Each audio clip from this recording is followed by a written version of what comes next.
नमस्कार, मैं हूं अनुपम। इस वक्त की हमारी खास पेशकश के साथ साक्षी चली गई, लेकिन साहिल की घिनौनी करतूत पर अब नए खुलासे हो रहे हैं।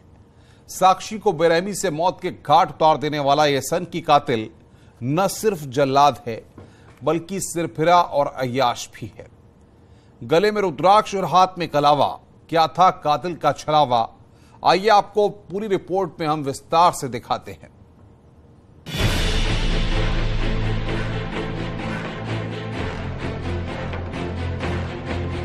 सन की बिगड़ैल और सिरफिरे साहिल की डर्टी स्टोरी।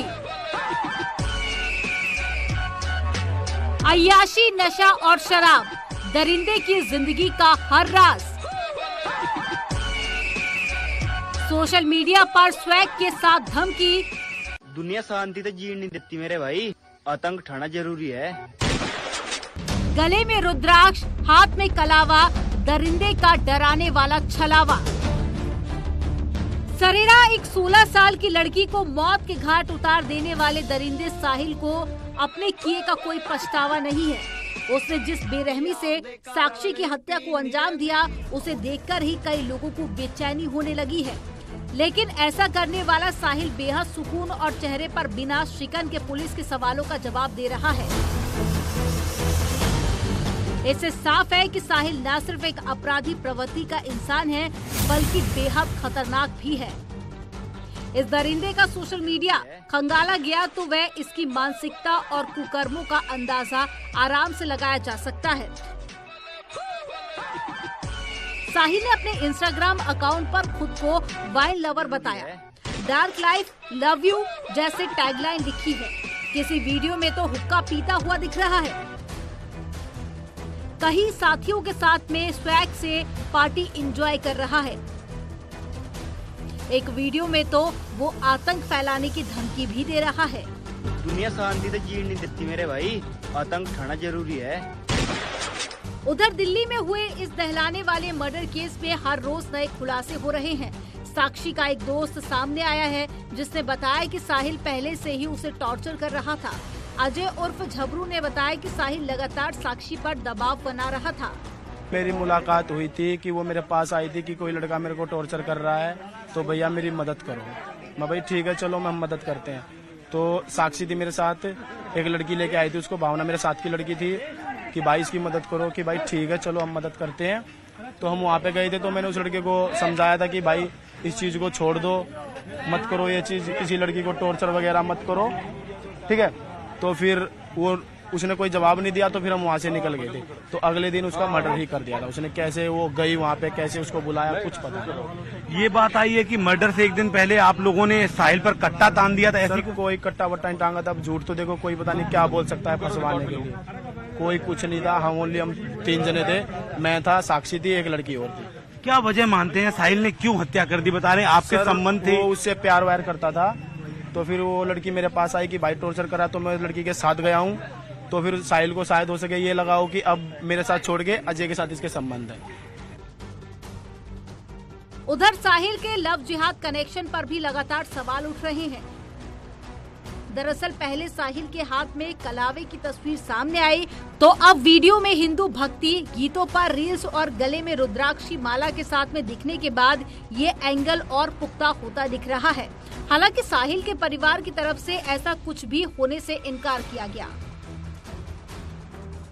टीवी में ये बात आई, आप लोग तो मुस्लिम हैं, लेकिन टीवी में दिखाया जा रहा है कि साहिल ने हिंदू रुद्राक्ष कलावा पहन रखा है। एक शौक था उसका या कुछ ऐसे हिंदू धर्म के प्रति रुझान था उसका? मेरी बात सुनो, ये कलावा तो हमारे में चलता है। क्यों? आप तो मीडिया वाले हो, आप इंक्वायरी कर सकते हो कि दादी झूठ बोल रही है, सच बोल रही है।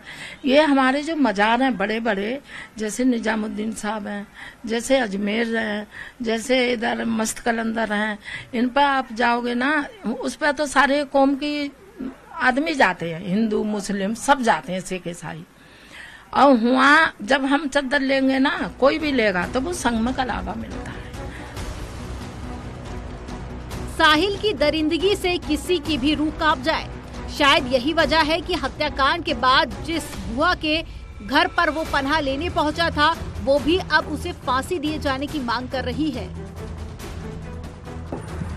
देखो जी, हम तो हाथ जोड़ के ये सजा चाह रहे हैं क्या वो सब मारो कूटो कुछ भी करो, हमें कोई वो नहीं है। जो से फांसी पे हुक्म है फांसी का दे दो, कुछ भी कर दो, हमें कोई मतलब ना है इस बात। सब ये सब भतीजा है, हम गलत के साथी ना हैं। वहीं बेटी के गम में साक्षी का परिवार टूट सा गया है। हालांकि उसकी मां को अभी भी यकीन नहीं है कि उनकी बेटी ऐसे किसी दरिंदे के साथ रिश्ते में थी। बेहद गरीब परिवार की साक्षी कुछ दिनों से परिवार के साथ नहीं थी। साक्षी की मां ने एक बार फिर दरिंदे को फांसी दिए जाने की मांग की है। उसी दिन मुझे पता चला मारने के बाद, वहाँ जब जुटे जनता की साहिल ने, हमने कहा किसने मारा इसने, किसकी दुश्मनी है, तो सबने बोला, वहाँ जो बताने लगे सब कि ये साहिल नाम का लड़का मारा है। मैम साहिल को आपने बताया आप जानते नहीं हैं, आपके घर पे क्यों नहीं रह रही थी साक्षी? अपने घर में, वो अपने दोस्त के यहाँ क्यों रह रही थी?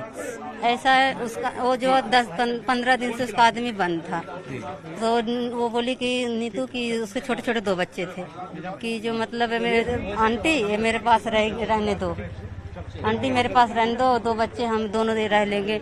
मैं डेली बात भी 1:30 बजे भी बात किया उस दिन। साहिल ने 4 दिन पहले लड़की को धमकी दी थी कि वो किसी लड़के से बात ना करे, लेकिन वो नहीं मानी और साहिल का विरोध करते हुए पुलिस में शिकायत की बात भी की। उसके बाद से ही साहिल ने साक्षी को खत्म करने का इरादा बना लिया था। हत्या के लिए वो पूरी प्लानिंग के साथ आया था। इसके लिए उसने पहले से ही चाकू खरीद कर रखा था। और इस कोल्ड ब्लडेड वारदात के वक्त साहिल कितना रिलैक्स था, उस बात की तस्दीक इन तस्वीरों से होती है, जिसमें वो वारदात से ठीक पहले उसी जगह पर खड़ा होकर एक लड़के के साथ में बात कर रहा था। उसे देखकर कहा भी नहीं जा सकता कि उसके दिमाग में ऐसी खौफनाक योजना चल रही थी। क्या लड़के ने किसी मोटिव के तहत पहना था? क्या ये लव जिहाद का मामला है? और क्या लड़की को पता था कि ये लड़का जो है वो मुस्लिम है? देखिए, इसको हर एंगल से हम लोग इन्वेस्टिगेट कर रहे हैं, कोई भी एंगल छोड़ नहीं रहे हैं। तो इन सब सवालों के जवाब प्रॉपर इन्वेस्टिगेशन के बाद ही मैं आपको दे पाऊंगा। सर, जिस तरह से मारा है सर, बड़ा ब्रूटली, सर क्या आप मनोचिकित्सकों की मदद लेंगे इसके दिमाग को पढ़ने के लिए कि इस तरह से ब्रूटली मर्डर जो किया उसने? हाँ बिल्कुल, इसके जांच का विषय तो ये है ही कि इतना जो है ब्रूटल अगर अटैक हुआ है तो सारे जो है प्रूव के सारे तरीके, सारे साइंटिफिक इन्वेस्टिगेशन के जो तरीके हैं वो इस्तेमाल किए जाएंगे इसको खोलने के लिए। कि जिस चाकू से घटना को अंजाम दिया गया था वो चाकू भी आरोपी से बरामद कर लिया गया है, लेकिन दिल्ली पुलिस इस पूरे मामले में जांच को लेकर आगे बढ़ना चाहती है। इसलिए रोहिणी कोर्ट से उन्होंने 2 दिन की पुलिस रिमांड मांगी।